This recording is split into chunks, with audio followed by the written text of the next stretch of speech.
Godwin John ministries வழங்கும் தினம் ஒரு சத்திய வார்த்தை. இந்த ஆடியோ நிகழ்ச்சிக்கு உங்களை அன்புடன் வரவேற்கிறோம்.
என் அன்பிற்கினிய கிறிஸ்துவின் விசுவாசிகளே,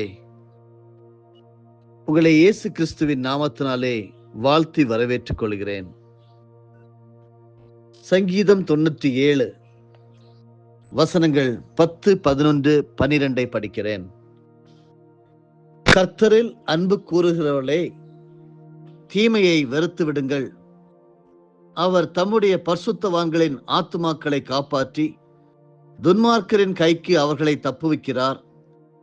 நீதிமானுக்காக வெளிச்சமும் செம்மையான இருதயத்தாருக்காக மகிழ்ச்சியும் விதைக்கப்பட்டிருக்கிறது. நீதிமான்களே, கர்த்தருக்குள் மகிழ்ந்து அவருடைய பரிசுத்தத்தின் நினைவு கூறுதலை கொண்டாடுங்கள். ஜெபிப்போம். எங்கள் அன்பு நேசரே, எங்களை அதிகமாக ஆசீர்வதித்து காத்துக் கொள்பவரே, மகிழ்ச்சியோடும் கம்பீர சத்தத்தோடும் ஒவ்வொரு நாளும் உடைய புதிய கிருபையால் எங்களை நடத்துகிறவரே, மனதார உம்மை துதிக்கிறோம், ஸ்தோத்தரிக்கிறோம். உம்மில் நாங்கள் அன்பு கூறுகிறோம். தீமையை வெறுத்துவிட உதவி செய்வீராக. நீர் எங்களுடைய ஆத்துமாக்களை காப்பாற்றி துன்மார்க்குடைய கைக்கு எங்களை தப்புவிக்கிறவராக இருக்கிறபடியால் உமக்கு நாங்கள் நன்றி செலுத்துகிறோம். நீதிமானாகிய எங்களுக்காக வெளிச்சமும் செம்மையான இருதயத்தாராகிய எங்களுக்காக மகிழ்ச்சியும் விதைக்கப்பட்டிருக்கிறதே, நன்றி செலுத்துகிறோம். நாங்கள் கர்த்தரால் நீதிமான் ஆக்கப்பட்டிருக்கிறோம். நாங்கள் கர்த்தருக்குள் மகிழ்ந்து உம்முடைய பரிசுத்தத்தின் நினைவு கூறுதலை ஒவ்வொரு நாளும் நினைவு கூற உதவி செய்வீராக. தாழ்த்துகிறோம், நீர் மகிமைப்படும். இந்த நிகழ்ச்சியிலே கலந்து கொண்டிருக்கிற ஒவ்வொரு பரிசுத்தவான்களையும் கர்த்தர் தொடர்ந்து பலப்படுத்தி காத்துக்கொள்ள வேண்டுமா ஜெபிக்கிறேன். எங்களோடு இருக்கிறேன் என்பதை இந்த நாளிலும் நிரூபித்து காட்டும். எல்லா துதி கன மகிமை உமக்கே செலுத்துகிறேன். இயேசு ரட்சகர் மூலமே ஜெபிக்கிறேன் தந்தையே, ஆமீன். காட்வின் ஜான் மினிஸ்ட்ரீஸ் வழங்கும் தினம் ஒரு சத்திய வார்த்தை. இன்றைய தலையங்கம் அன்பு கூறுங்கள் தேவனில்.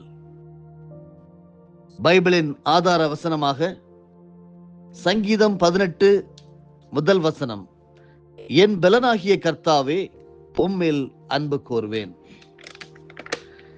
தேவன் மேலே நீங்களும் நானும் அன்பு கூறுவதனால் வரக்கூடிய ஆசீர்வாதங்கள் என்னென்ன என்று சொல்லி தியானித்து வருகிறோம். முதல் ஆசீர்வாதமாக 1000 தலைமுறைக்கு தேவன் நமக்கு இரக்கம் காட்டுவார். இரண்டாவது ஆசீர்வாதமாக தீர்க்காயுசை அருள்வார் என்று நாம் தியானித்து வருகிறோம். வசனம் சொல்லுகிறது, உபாகமம் 30 வசனம் 20, உன் தேவனாகிய கர்த்தரில் அன்பு கூர்ந்து அவர் சத்தத்திற்கு செவி கொடுத்து அவரை பற்றி கொள்வாயாக, அவரே உனக்கு ஜீவனும் தீர்க்காயுசுமானவர் என்றான். அன்பானவர்களே, நீ உன் தேவனாகிய கர்த்தரின் சத்தத்தை கவனமாய் கேட்டு அவர் பார்வைக்கு செம்மையானவைகளை செய்து அவர் கட்டளைகளுக்கு செவி கொடுத்து அவருடைய நியமங்கள் யாவையும் கை கொண்டால், நான் எகிப்தியருக்கு வரப்பண்ணின வியாதிகளில் ஒன்றையும் உனக்கு வரப்பண்ணேன், நானே உன் பரிகாரியாக கர்த்தர் என்றார். யாத்ராகம் 15 வசனம் 26 மூலமாக. யோபு பக்தனை பாருங்கள். அவர் தன்னுடைய பிள்ளைகளை இழந்தார், மிருக ஜீவன்களை எல்லாம் இழந்தார். அவருடைய உள்ளங்கால் தொடங்கி உச்சந்தலை மட்டும் கொடிய பருக்களால் வாதிக்கப்பட்டார். ஆனால் யோபுவோ தேவனை தூஷிக்கவில்லை. தேவன் கையிலே நன்மையை பெற்று நான் தீமையும் பெற வேண்டாமோ என்று யோபு 2:10 சொல்லுகிறார். கர்த்தர் கொடுத்தார், கர்த்தர் எடுத்தார், கர்த்தருடைய பரிசுத்த நாமத்திற்கு ஸ்தோத்திரம் என்றார். யோபு 1:21 படிக்கிறோம். இழப்பின் நேரத்திலும் கர்த்தரில் முழுமையாய் அன்பு கூர்ந்தார் யோபு. முடிவில் கர்த்தர் யோபுவின் சிறையிருப்பை மாற்றினார். இரண்டத்தனையாய் கர்த்தர் ஆசீர்வதித்தார். மட்டுமல்ல, இதற்கு பின்பு யோபு 140 வருஷம் உயிரோடு இருந்து 4 தலைமுறையாக தன் பிள்ளைகளையும் தன் பிள்ளைகளுடைய பிள்ளைகளையும் கண்டார். யோபு நெடுநாள் இருந்து பூரண வயதுள்ளவராய் மரித்தார் என்று யோபு 42 வசனங்கள் 16-17 படிக்கிறோம். வேதம் சொல்லுகிறது, நீடித்த நாட்களால் அவனை திருப்தியாக்கி என் ரட்சிப்பை அவனுக்கு காண்பிப்பேன். சங்கீதம் 91 வசனம் 16 என்னாலே உன் நாட்கள் பெருகும், உன் ஆயுசின் வருஷங்கள் விருத்தியாகும் என்று நீதிமொழிகள் 9:11 படிக்கிறோம். அன்பானவர்களே, கர்த்தரின் அன்பை ருசித்த சங்கீதக்காரர் எழுதுகிறார், அவர் உம்மிடத்தில் ஆயுசை கேட்டார், நீர் அவர்களுக்கு என்றென்றைக்கும் உள்ள தீர்க்காயுசை அளித்தீர் என்று சங்கீதம் 21 வசனம் 4 படிக்கிறோம். அப்படி என்றால் கர்த்தரில் அன்பு கூறுவதால் வரும் 2வது ஆசீர்வாதம் தீர்க்காயுசை தருகிறார் என்று சொல்லி நாம் ஒத்துக்கொள்வோம். 3வதாக, கர்த்தரில் அன்பு கூறும்போது அவர் தரக்கூடிய ஆசீர்வாதம் ஆத்துமாவை காப்பாற்றுவார். கர்த்தரில் அன்பு கூறுகிறவர்களே, தீமை வெறுத்து விடுங்கள். அவர் தம்முடைய பரிசுத்தவான்களின் ஆத்துமாவை காப்பாற்றி துன்மார்க்கரின் கைக்கு அவர்களை தப்புவிக்கிறார். சங்கீதம் 97 வசனம் 10 நம்மை உணர்த்துகிறது. கர்த்தரில் அன்பு கூர்ந்த தாவீது வனாந்தரத்திலே ஆடுகளை மேய்த்துக் கொண்டிருந்த போது கரடியினாலும் சிங்கத்தினாலும் வந்த ஆபத்திலிருந்து கர்த்தர் அவருடைய ஆத்மாவை காத்தார். சவுல் தன்னை துரத்தும் போது மரணத்திற்கும் எனக்கும் 1 அடி தூரம் மாத்திரம் இருக்கிறது என்று சொன்னார். அந்த வேளையிலும் தாவீது கலங்காமல், என் ஆத்மாவே தேவனையே நோக்கி அமர்ந்திரு, நான் நம்புகிறது அவராலே வரும். சங்கீதம் 62 வசனம் 5 என்று தனக்கு ஒத்தாசை வரும் பர்வதமாகிய தேவனையே நோக்கி பார்த்தார். கர்த்தரில் அவர் முழு ஆத்மாவோடும் அன்பு கூர்ந்தபடியால் கர்த்தர் அவருடைய ஆத்மாவை மரணத்துக்கும் அவருடைய கண்ணை கண்ணீருக்கும் அவருடைய கால்களை இடறுதலுக்கும் தப்புவித்தார் என்று சங்கீதம் 116:8 படிக்கிறோம். கர்த்தர் தனக்கு செய்த நன்மைகளை எண்ணி நன்றியறிதலோடு சொல்லுகிறார், என் ஆத்துமாவே கர்த்தரை ஸ்தோத்திரி, என் முழு உள்ளமே அவருடைய பரிசுத்த நாமத்தை ஸ்தோத்திரி, என் ஆத்துமாவே கர்த்தரை ஸ்தோத்திரி, அவர் செய்த சகல உபகாரங்களை மறவாதே என்று சங்கீதம் 103 வசனம் 1-2 பாடுகிறார். தாவீதோடு இருந்த கர்த்தர் இன்றைக்கும் ஜீவன் உள்ளவராய் உங்களோடும் என்னோடும் வாசம் பண்ணுகிறார். தானியேல் சிங்க கபியிலே போடப்பட்ட போது, தானியேலே, ஜீவனுள்ள தேவனுடைய தாசனே, நீ இடைவிடாமல் ஆராதிக்கிறவன் தேவன் உன்னை சிங்கங்களுக்கு தப்புவிக்க வல்லவராய் இருந்தாரா என்று தரியு ராஜா தானியேலை கேட்டார். தானியேல் 6:20 படிக்கிறோம். தானியேல் கர்த்தரில் முழுவதுமாய் அன்பு கூர்ந்தபடியால் சிங்கங்களின் வாய்க்கு தப்பினது மட்டுமல்ல, கர்த்தரின் நாமத்தையும் அங்கே மகிமைப்படுத்தினார். சாத்ராக், மேஷாக், ஆபேத் நேகோவை எரிகிற அக்கினி சூளைக்கு தப்புவித்தவர், தானியேலே சிங்கங்களின் வாய்க்கு தப்புவித்தவர், இன்றைக்கும் உங்களை நிந்திக்கிறவர்களின் மத்தியிலும் பிரச்சனைகள் போராட்டங்களின் மத்தியிலும் இருந்து விடுவிக்க வல்லமை உள்ளவராயிருக்கிறார். நீங்கள் செய்ய வேண்டியது எல்லாம் தேவனில் அன்பு கூறுவதுதான். ஐஸ்வர்யவான் ஒருவன் தன் ஆத்மாவோட பேசி, என் ஆத்மாவே, உனக்காக அநேக வருஷங்களுக்கு அநேகம் பொருள்கள் சேர்த்து வைக்கப்பட்டிருக்கிறது, நீ இளைப்பாறை புசித்து குடித்து பூரிப்பாயிரு என்று தன் ஆத்மாவோடு சொல்லிக் கொண்டான். தேவனோ அவனை நோக்கி, மதிகேடனே, உன் ஆத்மா உன்னிடத்திலிருந்து இந்த ராத்திரியிலே எடுத்துக் கொள்ளப்படும், அப்பொழுது நீ சேகரித்தவைகள் யாருடையதாகும் என்று கேட்டார். லூக்கா 12 வசனம் 16-20 வரையிலும் படிக்க முடிகிறது. பைபிள் சொல்லுகிறது, மனுஷன் உலகம் முழுவதையும் ஆதாயப்படுத்திக் கொண்டாலும் தன் ஜீவனை நஷ்டப்படுத்தினால் அவனுக்கு லாபம் என்ன? மனுஷன் தன் ஜீவனுக்கு ஈடாக என்னத்தை கொடுப்பான் என்று மத்தேயு 16:26 கொடுக்கப்பட்டிருக்கிறது. அன்பானவர்களே, உங்கள் ஆத்மா அழிந்து விடாதபடிக்கு கர்த்தரில் அன்பு கூர்ந்து ஆத்மாவை காத்துக் கொள்ளுங்கள். அவர் ஆத்மாவை காப்பாற்றுகிறவர். 4வது ஆசீர்வாதம், தேவனில் நாம் அன்பு கூறும் போது சகலமும் நன்மைக்கு ஏதுவாகவே நடக்கும். ரோமர் 8:28 படிக்கிறோம், அன்றியும் அவருடைய தீர்மானத்தின்படி அழைக்கப்பட்டவர்களாய் தேவனிடத்தில் அன்பு கூறுகிறவர்களுக்கு சகலமும் நன்மைக்கு ஏதுவாக நடக்கிறது என்று அறிந்திருக்கிறோம். அன்பானவர்களே, நீங்கள் கர்த்தரில் அன்பு கூறுகிறவர்கள் என்றால் எல்லா தீமைகளையும் உங்களுக்கு நன்மையாக மாற பண்ணுவார். உங்களுடைய துக்கத்தை சந்தோஷமாக மாற பண்ணுவார். உங்களுடைய கண்ணீரை ஆனந்த களிப்பாக மாற பண்ணுவார். பாருங்கள், யோசேப்பை அவருடைய சொந்த சகோதரர்களே பகைத்தார்கள், குழியிலே தூக்கி போட்டார்கள், எகிப்திலே அடிமையாய் விற்றார்கள். ஆனால் யோசேப்பு தேவனில் அன்பு கூறுகிறவராய் இருந்தபடியால் கர்த்தர் எல்லாவற்றையும் நன்மைக்கு ஏதுவாக மாற்றினார். எந்த சகோதரர்கள் பகைத்தார்களோ அவர்களே யோசேப்பின் காலடியில் வந்து விழும்படி கர்த்தர் எல்லாவற்றையும் மாற்றி கொடுத்தார். அதே சகோதரர்களுக்கு யோசேப்பு தானியத்தை அள்ளி கொடுத்தார். எகிப்தில் உள்ள சிறந்த இடத்தில் அவர் தங்கி தாபரிக்கும்படியாக உதவி செய்தார். நீங்கள் எனக்கு தீமை செய்ய நினைத்தீர்கள், தேவனோ இப்பொழுது நடந்து வருகிறபடியே வெகு ஜனங்களை உயிரோടെ காக்கும்படிக்கு அதை நன்மையாக முடிய பண்ணினார் என்று ஆதியாகமம் 50:20 சொன்னார்.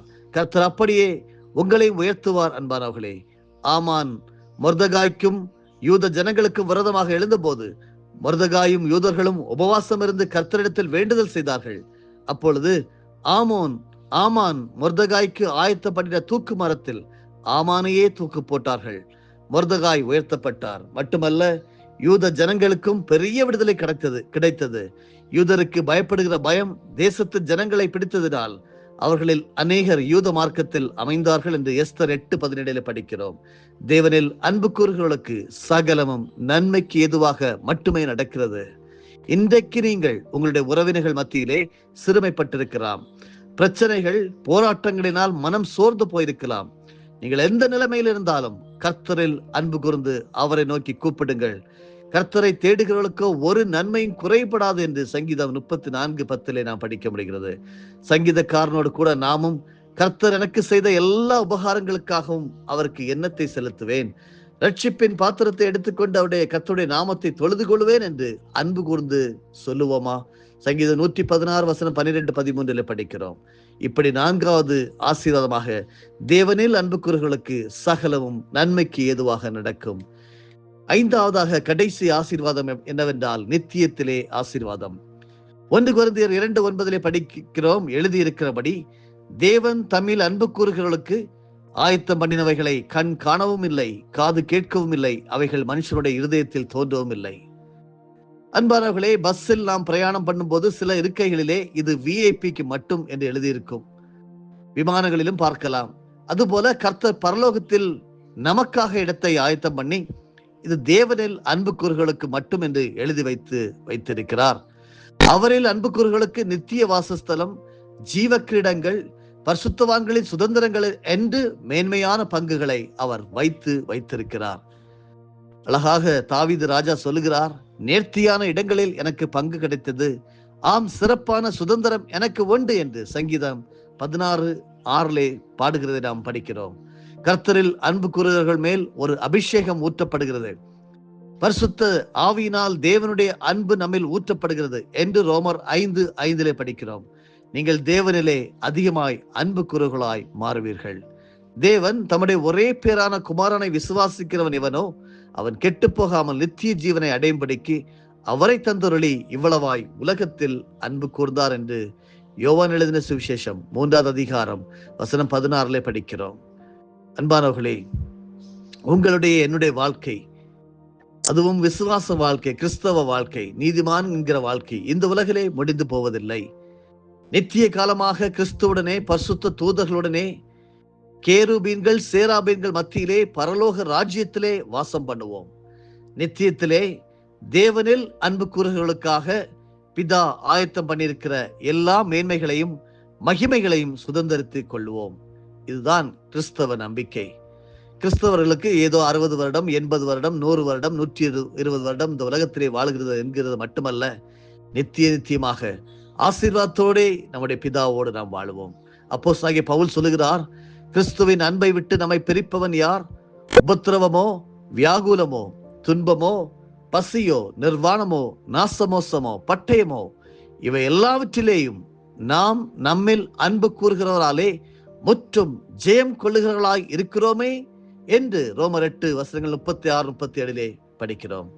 இயேசு சொன்னார், ஒரு ஸ்தலத்தை உங்களுக்காக ஆயத்தம் பண்ண போகிறேன், நான் போய் உங்களுக்காக ஸ்தலத்தை ஆயத்தம் பண்ணின பின்பு நான் இருக்கிற இடத்திலே நீங்களும் இருக்கும்படி நான் மறுபடியும் வந்து உங்களை என்னிடத்தில் சேர்த்துக் கொள்வேன் என்று யோவான் 14:2-3 படிக்கிறோம். இதற்காக தானே நீங்களும் நானும் காத்து கொண்டிருக்கிறோம். என்னை கேட்டுக்கொண்டிருக்கிற தேவனுடைய பிள்ளைகளே, ஆட்டுக்குட்டியானவர் ஆயத்தம் பண்ணியிருக்கிற நித்திய வாசஸ்தலத்திலே பிரவேசிக்க பங்கு உள்ளவர்களாகும்படி இப்பொழுதே அவரில் பூரணமாய் அவரில் மட்டுமே அன்பு கூற தீர்மானியுங்கள். தேவனில் அன்பு கூறுவர்கள் உலகத்திலும் நீங்கள் பிறரிலும் கிறிஸ்துவனுடைய அன்பை வெளிப்படுத்துவீர்கள். இதுதான் கிறிஸ்தவ பிரமாணம். என் பலனாகிய கர்த்தாவே, உம்மில் அன்பு கூறுவேன் என்று சங்கீதக்காரராகிய தாவீது சொன்னது போல நாமும் சொல்லுவோமா? ஆண்டவரே, நான் உம்மில் அன்பு கூறுவேன்.